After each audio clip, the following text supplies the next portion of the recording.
bagi kita semuanya dimanapun saat ini kita berada. Selamat datang dan selamat bergabung di ibadah YKPM BPC Batam Sabtu 23 Mei 2020 secara online. Ibadah kita saat ini kita akan adakan secara online dan kami sangat berharap saudara-saudari semua dapat mempersiapkan diri secara pribadi dan juga untuk mempersiapkan Alkitabnya.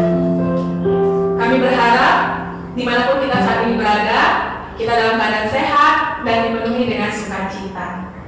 Kita akan memulai ibadah kita saat ini. Kita akan bernyanyi bersyukur kepada Tuhan Allah yang memberikan kita kehidupan yang luar biasa, Allah yang memelihara kehidupan kita. Aku hendak bersyukur kepada Tuhan karena keadilannya dan bermazmur bagi nama.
Engkau Allah yang mengendalikannya.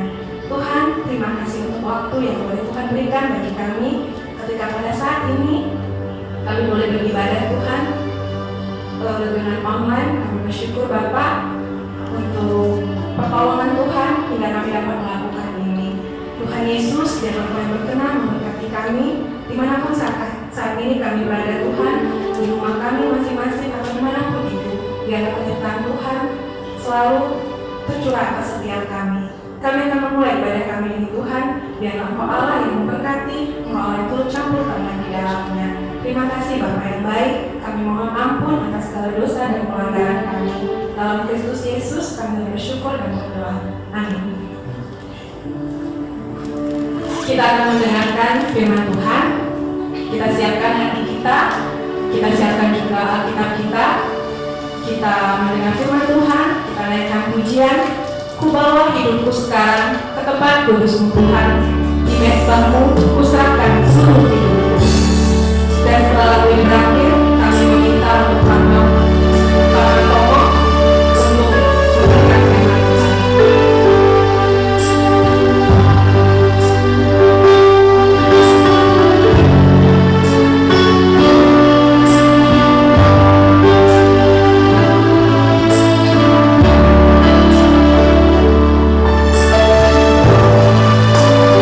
Bahwa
Tuhan Yesus.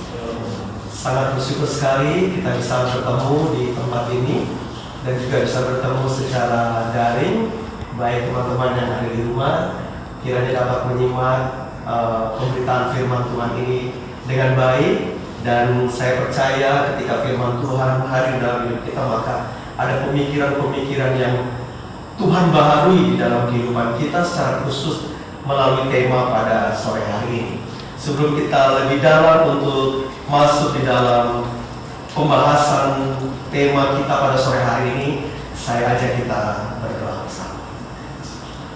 Tuhan, kami bersyukur di sore hari yang baik ini ada waktu kami untuk belajar bersama mengenai kebenaran firman Tuhan. Kiranya Tuhan menolong kami, baik kami yang ada di dalam ruangan ini maupun teman-teman yang ada di rumah ataupun di mana saja.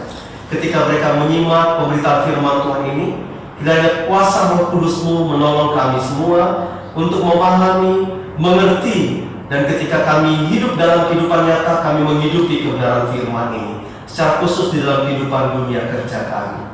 Terima kasih Bapa, waktu yang singkat ini kami serahkan ke dalam tangan Tuhan. Kiranya Tuhan bekerja seluas-luasnya di dalam dan melalui kami. Di dalam Kristus Yesus kami berdoa dan menyerahkan waktu ini ke dalam tangan Tuhan. Haleluya, amin. Saudara yang kasih dalam Tuhan, tema kita pada sore hari ini diberikan oleh pengurus, yaitu mengapa harus bekerja. Sebelum kita membahas ini, saya rindu kita melihat firman Tuhan yang akan menjadi dasar pembahasan kita di dalam tema ini, yaitu 2 Tesalonika pasal 3 ayat 1 sampai dengan ayat yang ke-15. 2 Tesalonika pasal 3 ayat 1 sampai dengan ayat yang ke-15. Saya bacakan bagi kita semua, dan silakan Bapak Ibu Saudara sekalian menyimak dengan baik ayat per ayat dari perikop ini. Perikop ini mengambil tema yaitu berdoa dan bekerja. Selanjutnya, saudara-saudara, berdoalah untuk kami, supaya firman Tuhan beroleh kemajuan dan dimuliakan, sama seperti yang telah terjadi di antara kamu, dan supaya kami terlepas daripada pengacau dan orang-orang jahat, sebab bukan semua orang yang beroleh iman. Tetapi Tuhan adalah setia, Ia akan menguatkan hatimu dan memelihara kamu terhadap yang jahat. Dan kami percaya dalam Tuhan bahwa apa yang kami pesankan kepadamu, kamu lakukan dan akan kamu lakukan. Sekiranya Tuhan tetap menunjukkan hatimu kepada kasih Allah dan kepada ketabahan Kristus. Tetapi kami berpesan kepadamu, saudara-saudara, dalam nama Tuhan Yesus Kristus, supaya kamu menjauhkan diri dari setiap saudara yang tidak melakukan pekerjaannya dan yang tidak menurut ajaran yang telah kamu terima dari kami. Sebab kamu sendiri tahu bagaimana kamu harus mengikuti teladan kami, karena kami tidak lalai bekerja di antara kamu, dan tidak makan roti orang dengan percuma.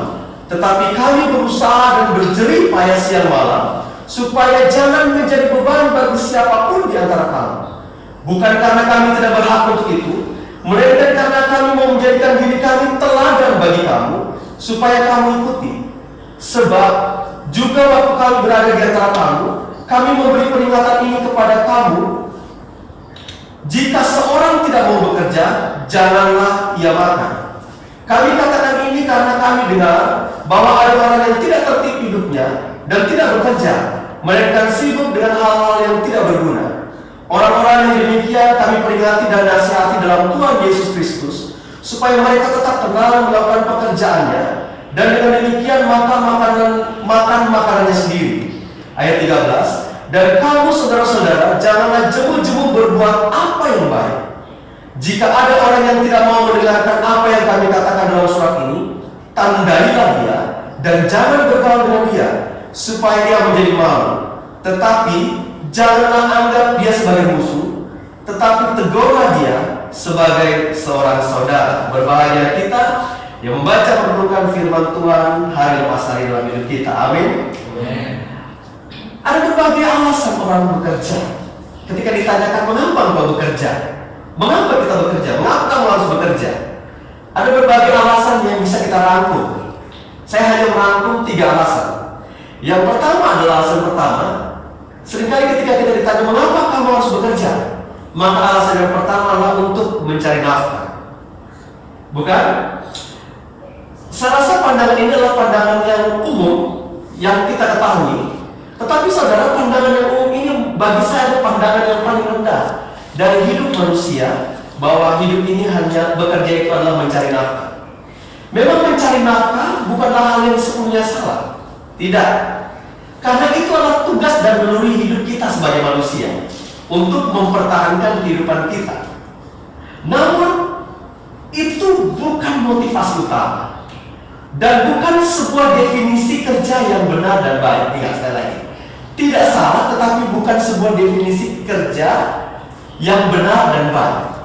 Kalau kita mendefinisikan bahwa bekerja itu, kita harus bekerja itu untuk mencari nafkah saja, untuk mencari uang saja, maka saya dan saudara akan menyetujui ketika ada orang kerjanya merampok untuk menghidupi hidupnya, maka kita akan setuju dengan itu, bukan? Atau kerjanya ada wanita-wanita yang di pinggir jalan menawarkan diri mereka pun bekerja. Kalau definisi kerja hanya sebatas mencari nafkah, maka kita akan menyetujui dengan hal-hal ini. Yang kedua, alasan yang saya temukan seringkali di dalam bekerja, bahwa bukan hanya mencari nafkah, tapi untuk aktualisasi diri. Ya, saudara, Abraham Maslow, Anda tahu kan, seorang psikolog, dia memikirkan sebuah pemikiran bahwa aktualisasi diri ini dibutuhkan oleh manusia, dan seringkali aktualisasi diri ini menjadi kebutuhan yang utama. Siapa sih yang tidak ingin dikenal? Siapa sih yang tidak ingin dipuji? Siapa sih yang tidak ingin ditinggikan? Siapa sih yang tidak ingin dibanggakan? Maka aktualisasi diri ini penting, dan bekerja menjadi salah satu jalan untuk kita mengaktualisasi diri, bukan? Ketika Anda bertemu dengan alumni Anda semedan ya, bertemu di mana saja, apa yang ditanya? Lo kerja di mana? Akan ada yang jawab, kalau dia posisi manajer, saya sedikit memusuhkan Anda ya, saya manajer di sini, bukan begitu? Tapi ada yang pasti malu-malu. Saya operator aja ya. Mengapa? Karena bekerja itu bagi dirinya adalah aktualisasi diri. Ya. Maka setiap kita memerlukan hal ini. Tetapi seringkali, saudara, ini berbahaya kalau alasan bekerja kita adalah aktualisasi diri. Kalau motivasi kita bekerja adalah aktualisasi diri. Karena apa? Kalau kita menggunakan asumsi ini dalam membangun etos kerja kita sebagai orang Kristen, maka kita akan mengejar yang namanya pengakuan-pengakuan manusia. Dan akhirnya tidak sedikit orang ketika bekerja dan tidak mengalami apa yang saya katakan tadi, pengakuan-pengakuan dari atasan kita, dari teman sekerja kita, akhirnya berhenti bekerja di satu tempat dan bisa saja berpindah-pindah ke tempat-tempat lain. Karena apa? Dia merasa tidak bisa memenuhi harapan orang-orang di sekitar. Saudara, ada alasan yang ketiga, dan bagi saya ini alasan yang utama dan yang terpenting dari pertanyaan mengapa kita harus bekerja, yaitu adalah menggenapkan kehendak Allah. Saudara, ini penting dan sangat penting bagi kita pekerja-pekerja Kristen. Dimanapun kita bekerja, dalam posisi apapun, kita harus bekerja dengan satu alasan penting, yaitu menggenapkan kehendak Allah. Saudara yang kasih dalam Tuhan, ketika Allah menciptakan manusia, ada dua mandat penting yang Tuhan berikan kepada manusia, secara khusus manusia pertama, yaitu Adam dan Hawa. Firman Tuhan berkata, Allah memberkati mereka dalam kitab Kejadian, lalu Allah berfirman kepada mereka, beranak cuculah dan bertambah banyak, penuhilah bumi dan taklukkanlah itu, berkuasalah atas ikan-ikan di laut dan burung-burung di udara, dan atas segala binatang yang merayap di bumi. Saudara, ada dua tanggung jawab penting ketika manusia diciptakan oleh Allah, baik sebelum jatuh dalam dosa maupun sesudah manusia jatuh dalam dosa. Yang pertama adalah mandat, dikatakan mandat budaya, tanggung jawab budaya. Dalam mandat ini manusia diberi tanggung jawab untuk melaksanakan karirnya, untuk bekerja, mengusahakan bumi. Tanggung jawab ini harus dilakukan, siapapun dia. Dan yang kedua adalah mandat misi, atau dikatakan mandat penebusan atau mandat pelayanan. Nah, tanggung jawab misi atau pelayanan ini diberikan setelah manusia jatuh dalam dosa. Maka bagi saya, dua mandat ini bagi kita, orang-orang yang sudah ditebus Allah, orang yang memahami keselamatan di dalam Tuhan, harus dihidupi seperti dua sisi mata uang. Mandat bekerja atau mandat mempertanggungjawabkan hidup, melaksanakan pekerjaan kita, tapi juga adalah mandat misi. Sehingga saya bisa memberikan kesimpulan dalam menggenapi rencana atau menggenapi karya Allah dalam hidup kita melalui bekerja, bahwa kita harus bekerja, dan di dalam bekerja kita tidak bisa lepas bahwa dalam bekerja itu ada mandat misi di dalamnya. Begitupun kita ketika kita bermisi, seperti kami hamba Tuhan memiliki mandat misi, seharusnya kita juga jangan melupakan dalam bermisi kita harus tetap bekerja keras di dalamnya. Maka dua sisi ini sangat penting sekali bagi kita orang-orang percaya. Dalam bekerja ingat, ada misi di dalamnya. Jelas adalah misi penebusan. Di dalam menjalankan misi penebusan, seperti yang kita lakukan pada sore hari, ingat, itu tidak bisa akan berjalan efektif ketika Anda dan saya tidak bekerja dengan maksimal. Paham maksud saya? Saudara yang kasih dalam Tuhan, maka sangat indah sekali kemudian pertanyaan ini dijawab, mengapa harus bekerja untuk menggenapi rencana Allah dalam hidup kita. Nah, pertanyaannya, seperti apa seharusnya kita bekerja supaya kita menggenapi hal-hal yang Tuhan inginkan dalam hidup kita. Nah, makanya kita lihat 2 Tesalonika pasal 3 ayat 1 sampai 15. Untuk memahami ini, saudara-saudara sekalian, maka kita harus ngerti dulu teks ini ditujukan kepada siapa dan konteksnya bagaimana, supaya kita tahu, oh begitu ternyata yang dimaksud Paulus, ya. Nah, mari kita lihat latar belakang pasal 2 dan latar belakang Tesalonika pasal 3 ayat 1 sampai 15 ini. Kita tidak bisa lepas dari kitab Tesalonika secara keseluruhan, baik 1 maupun 2, dan terutama konteks dekatnya ada pada ayat 2 yang bertemakan tentang apa? Tentang apa disini dikatakan? Kedurhakaan sebelum kedatangan Tuhan. Berarti ada tema khusus, yaitu kedatangan Tuhan, ya. Nah, Paulus ini membicarakan berdoa dan bekerja dalam konteks kedatangan Tuhan, ya. Jadi waktu Paulus membicarakan hal ini kepada jemaat di Tesalonika, dia sedang membicarakan mengenai kedatangan Kristus yang kedua kalinya. Kalau kita melihat 1 Tesalonika, di situ dikatakan dalam pasal 4 ayat 16 sampai pasal 5 ayat 2, Paulus berkata begini kepada jemaat di Tesalonika. Sebab pada waktu tanda diberi, 1 Tesalonika pasal 4 ayat 16 sampai 5 ayat 2. Sebab pada waktu tanda diberi, yaitu pada waktu penghulu malaikat berseru dan sangkakala Allah berbunyi, maka Tuhan sendiri akan turun dari surga, dan mereka yang mati dalam Kristus akan lebih dulu bangkit. Sesudah itu kita yang hidup, yang masih tinggal, kita yang hidup, yang masih tinggal akan diangkat bersama-sama dengan mereka dalam awan menyongsong Tuhan di angkasa. Demikianlah kita akan selama-lamanya bersama dengan Tuhan. Karena itu hiburkanlah seorang akan yang lain dengan perkataan-perkataan ini. Tetapi tentang zaman dan masa, saudara-saudara tidak perlu dituliskan kepadamu. Artinya waktunya kapan nggak perlu. Karena kamu sendiri tahu benar-benar bahwa hari Tuhan datang seperti pencuri di malam hari.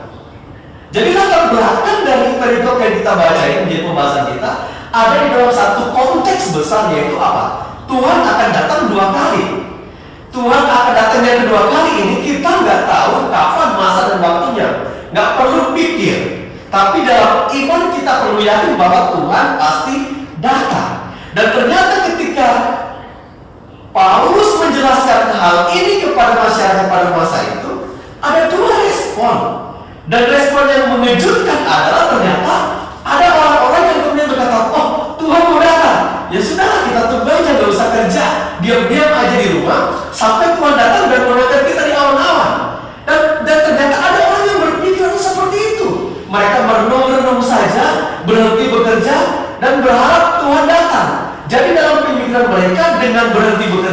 mereka sedang mempersiapkan diri untuk kedatangan Tuhan yang kedua kali. Dan waktu Paulus melihat ini, Paulus menegur mereka bahwa respon kamu, pemikiran kamu mengenai kedatangan Tuhan dan cara hidupmu saat itu salah. Mengapa kamu berhenti bekerja? Kamu tetap harus bekerja. Jangan berkata bahwa Tuhan nanti sebentar akan datang, bahwa mungkin kamu berhenti 1 atau 2 hari Tuhan datang dan kamu berhenti bekerja dan Tuhan akan mengangkat kamu. Enggak bisa seperti itu maksud Paulus. Jadi konteksnya mengerti ya. Jadi waktu itu adalah konteks bagaimana Paulus memberitakan kedatangan kedua kali, dan akhirnya ada orang-orang berkata, ya sudah Tuhan mau datang. Aku diam-diam saja tidak berhenti bekerja karena Tuhan sudah mau datang. Nah ternyata ini salah besar. Maka itu saudara kasih dalam Tuhan, Paulus kemudian menulis perikop berdoa dan bekerja sebagai suatu teguran kepada orang-orang yang seperti itu. Mereka berhenti bekerja. Tapi juga bukan cuma teguran, tapi di dalamnya ada muatan dari Paulus untuk memberitahu bahwa bekerja itu bukan bekerja secara sembarangan sambil menanti kedatangan Tuhan. Justru kedatangan Tuhan semakin dekat, maka engkau harus bekerja dengan benar. Ya, bekerja dengan benar. Maka kalau kita membaca perikopnya berdoa dan bekerja, sehingga di sini kita bisa, saya mengambil kesimpulan adalah berdoa dan bekerja itu sejajar. Karena dikatakan berdoa dan bekerja. Berdoa dan bekerja itu tidak sama. Berdoa itu atau bekerja itu bukan berdoa atau berdoa bukan bekerja. Tapi berdoa dan bekerja itu nilainya sama. Jadi ada orang yang berkata bekerja itu beribadah. Bagi saya itu salah. Bekerja itu bukan beribadah. Beribadah juga bukan bekerja. Bekerja ya bekerja, beribadah ya kamu beribadah. Tapi bekerja itu bisa sama nilainya dalam pandangan Allah, sama kualitasnya. Jika engkau bekerja sesuai dengan standar Allah, maka dikatakan pekerjaanmu itu standarnya sama dengan ibadah. Paham? Dalam hal ini ya. Jadi memang ada orang berkata, ya ibadah itu, bekerja itu ibadah. Enggak, bagi saya enggak. Bekerja, ibadah. Tetapi bekerja bisa berkualitas seperti ibadah ketika kita bekerja sesuai dengan standar Allah. Nah, sekarang disinilah indahnya. Bagaimana kita supaya kerjaan kita itu sesuai dengan ibadah, kualitasnya sama dengan ibadah kita, sama dengan doa-doa kita di hadapan Allah.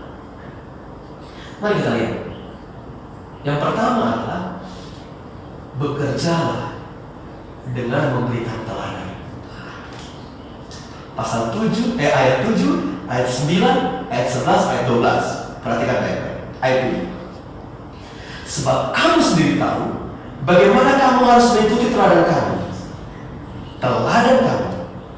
Karena kami tidak lalai bekerja di antara kamu. Ayat 9. Bukan karena kami tidak berhak untuk itu ya, makan minum dengan gratis ya, melainkan karena kami mau menjadikan diri kami teladan bagi kamu supaya kamu ikuti. Maksudnya hamba-hamba Tuhan pada waktu itu bisa saja mendapatkan suplai makanan, uang apa dari jemaat yang lain, bisa aja.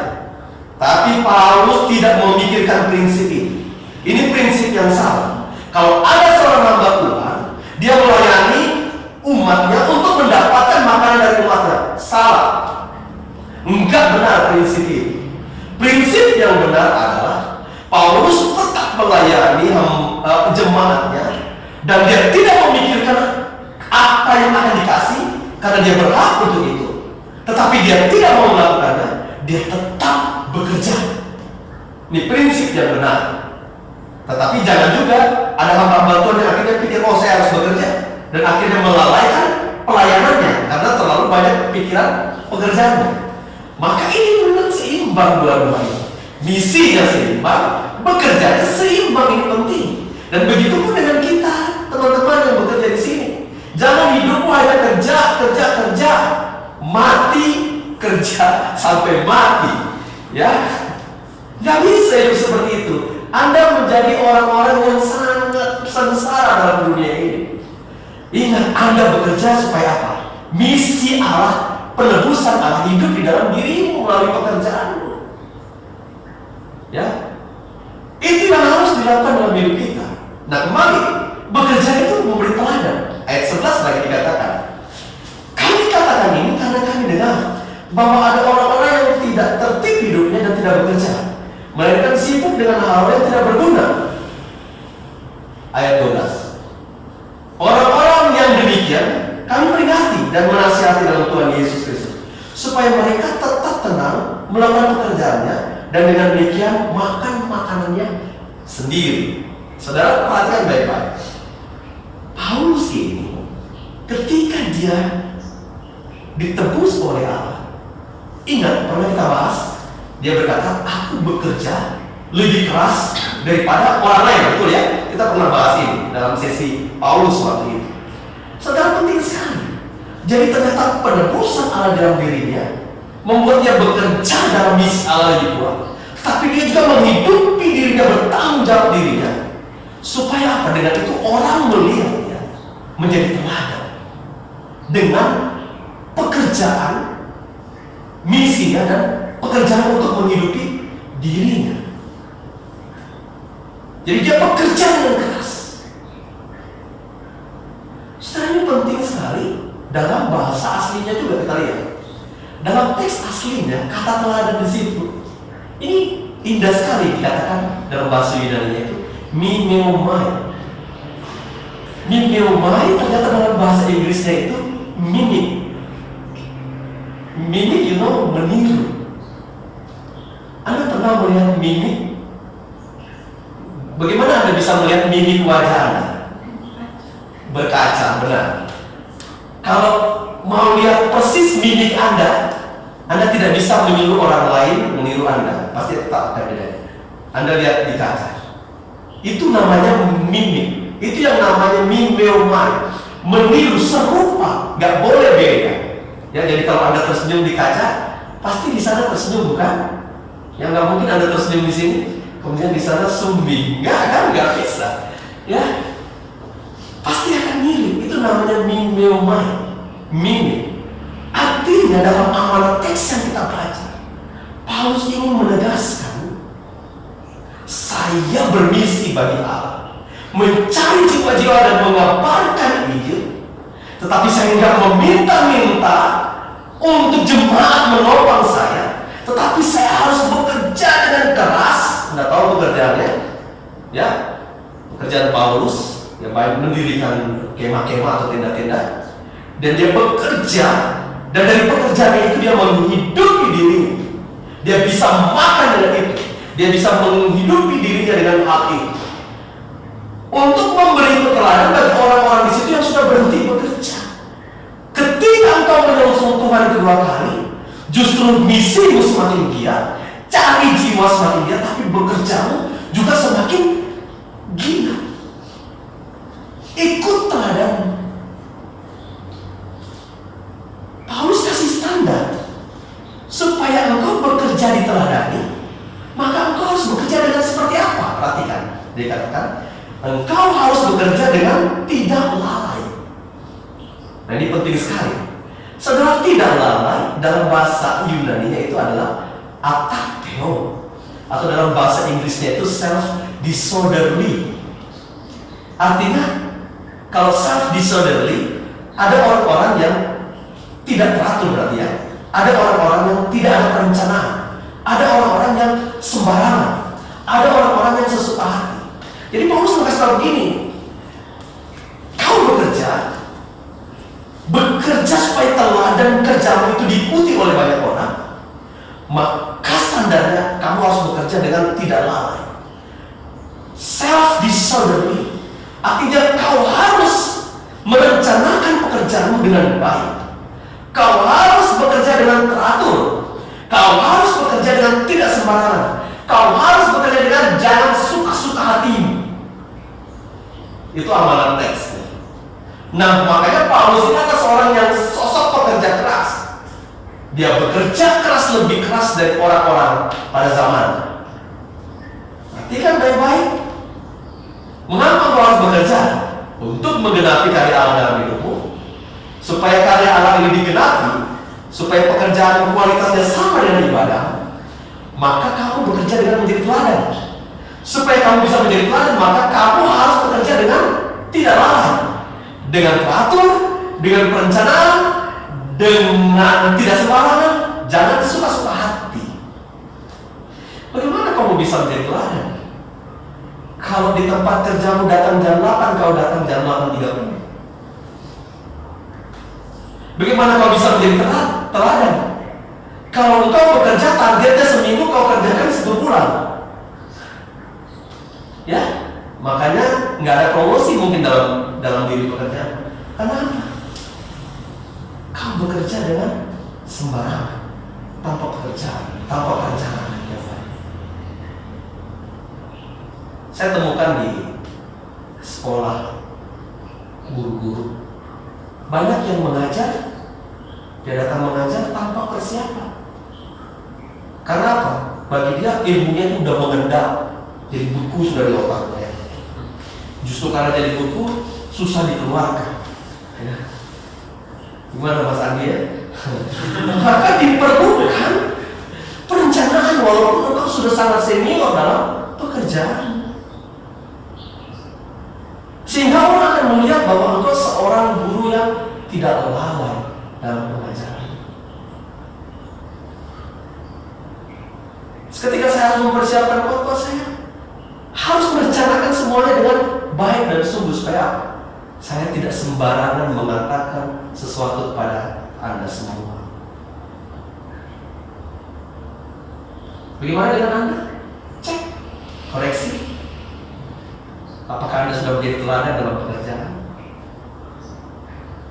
Atau menjadi bisik-bisik tetangga? Ya. Jangan kasih dia nggak selesai. Jangan jadikan dia ketua panitia berantakan. Ya. Jangan jadikan dia bendahara habis duitnya. Apa? Wah, kan jadi teladan dalam bekerja. Paham ya? Yang kedua, Paulus berkata, mengapa kamu harus bekerja? Ayat 8 itu jelas sekali dikatakan, supaya kamu gak jadi beban bagi orang lain. Ya,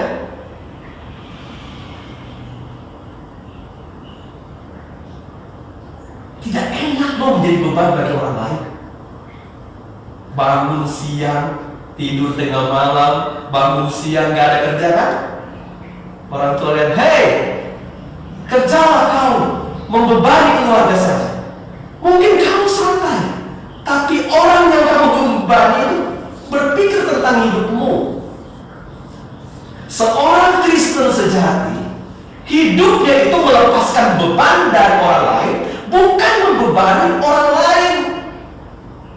Maka untuk menjadi alat Tuhan untuk melepaskan beban bagi orang lain, maka kau harus bekerja, punya penghasilan.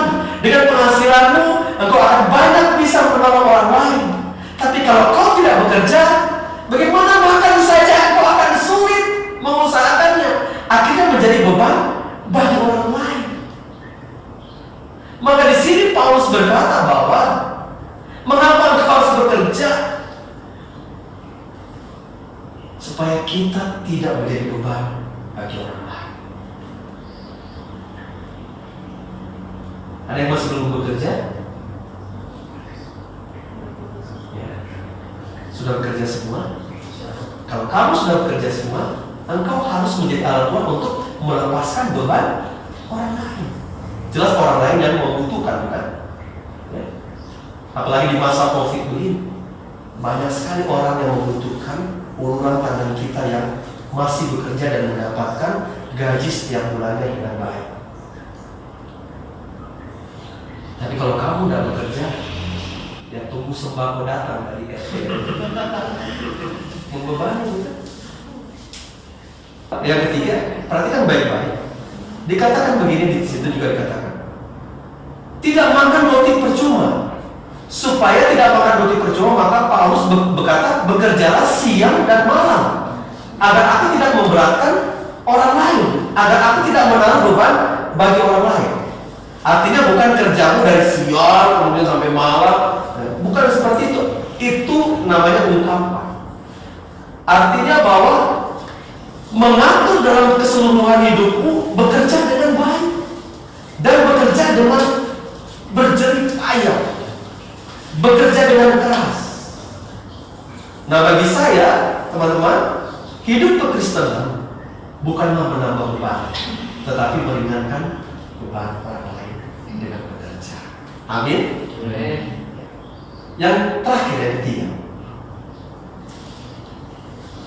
mengapa harus bekerja? Karena bekerja adalah perbuatan yang baik. Ya. Ayat 13 sampai 15. Dan kamu, saudara-saudara, janganlah jemu-jemu berbuat apa yang baik. Jika ada orang yang tidak mau mendengarkan apa yang kami katakan dalam surat ini, tandai dia, ini bahasa Batak ini, tandai dia, ya. Ya. Dan jangan bergaul dengan dia, coba lihat ya. Tandai dia, jangan bergaul dengan dia, ya. Supaya ia jangan menjadi malu. Tapi ayat 15, tapi jangan musuhi dia, ya, musuhi dia. Tegur dia sebagai seorang saudara. Saudara, bekerja itu adalah gambaran mengenai perbuatan yang baik. Saudara, perbuatan yang baik dalam koridor anugerah Allah itu penting sekali. Mengapa penting? Efesus pasal 2 ayat 10 dikatakan begini. Efesus pasal 2 ayat 10 dikatakan begini. Kita ini buatan Allah, diciptakan dalam Yesus Kristus untuk melakukan pekerjaan baik yang dipersiapkan Allah sebelumnya, supaya kita bisa hidup di dalamnya.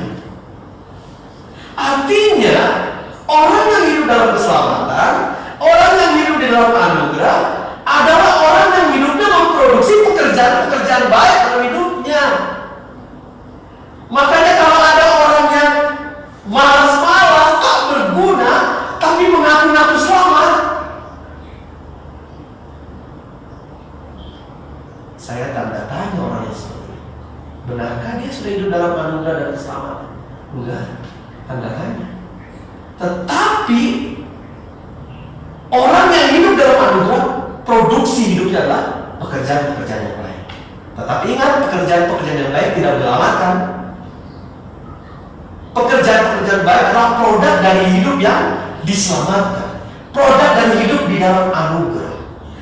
Jadi buah keselamatan adalah pekerjaan yang bisa dinikmati hidupmu dan orang lain.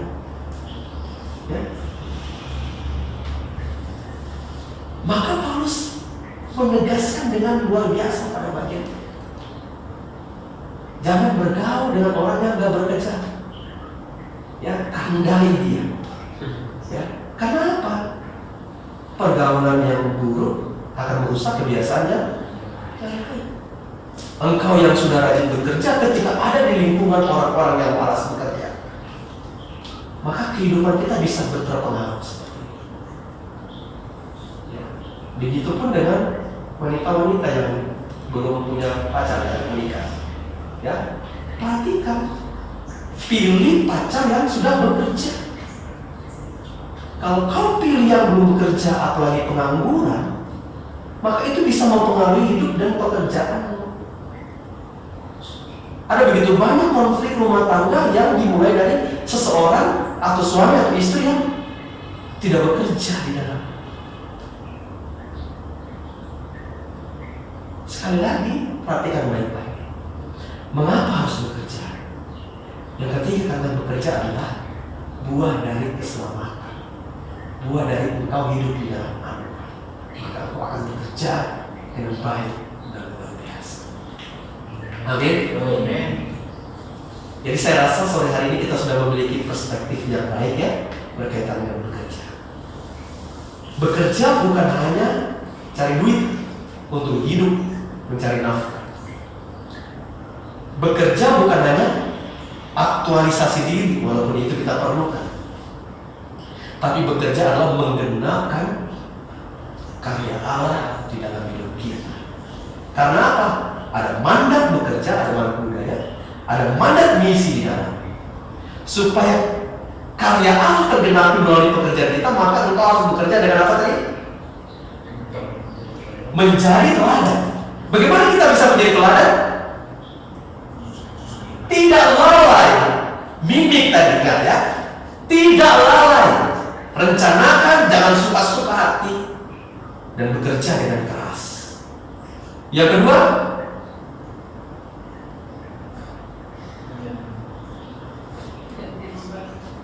bekerja itu apa? Supaya kamu tidak menjadi beban bagi orang lain.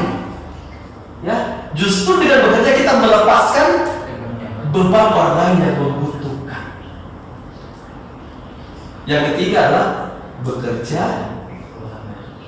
adalah sebuah perbuatan baik yang merupakan produksi dari kehidupan yang diselamatkan oleh Kristus. Maka saya yakin jika kita mendengarkan firman ini, maka kau akan bekerja dengan berbeda di dalam ruang lingkup pekerjaan.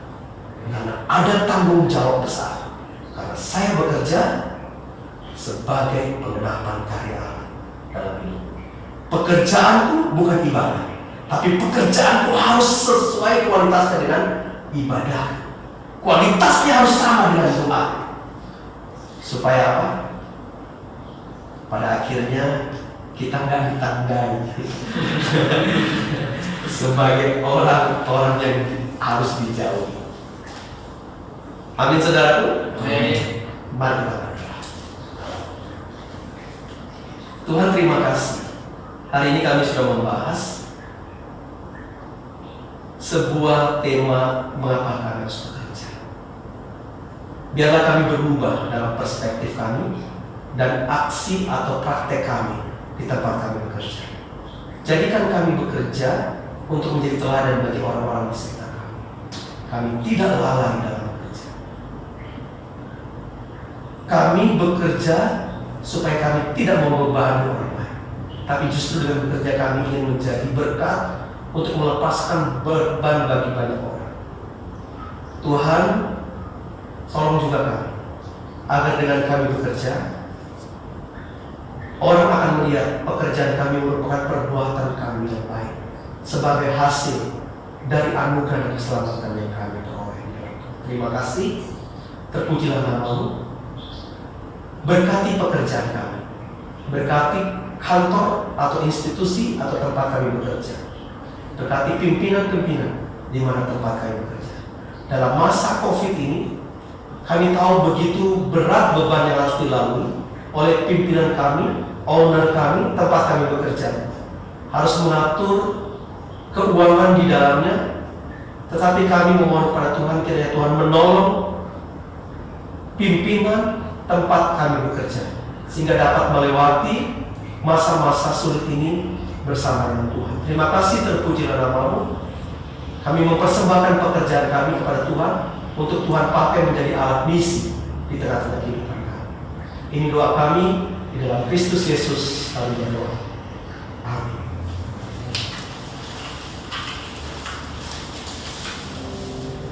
Baik, sembindah kebenaran firman Tuhan yang boleh kita dengarkan ini. Untuk saat ini kita akan mendengarkan warta YKPM BPC Batam.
Bagi saudara-saudari semua yang ingin memberikan persembahannya dapat ditransfer rekening di bawah ini. Terima kasih. Kita akan menutup ibadah kita pada sore hari ini. Terima kasih untuk saudara-saudari semua yang boleh ikut bergabung di ibadah online EKPM BPC Batam Sabtu 23 Mei 2020. Kami bersyukur untuk hari ini ketika kami juga boleh dalam keadaan sehat, dan kami juga berharap kita semua juga dalam keadaan sehat. Bagi yang bekerja tetap semangat, bagi yang bekerja di rumah juga tetap semangat. Untuk mengakhiri ibadah kita pada sore hari ini, kita bernyanyi dari lagu yang terakhir, Telah lama ku cari-cari langkah hidup yang lebih pasti, hidup penuh kemenangan setiap hari. Dan setelah lagu ini berakhir, kami meminta Pak Mas Nomo untuk menutupnya dalam doa.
Mari kita mengakhiri ibadah kita di dalam doa. Mari kita berdoa.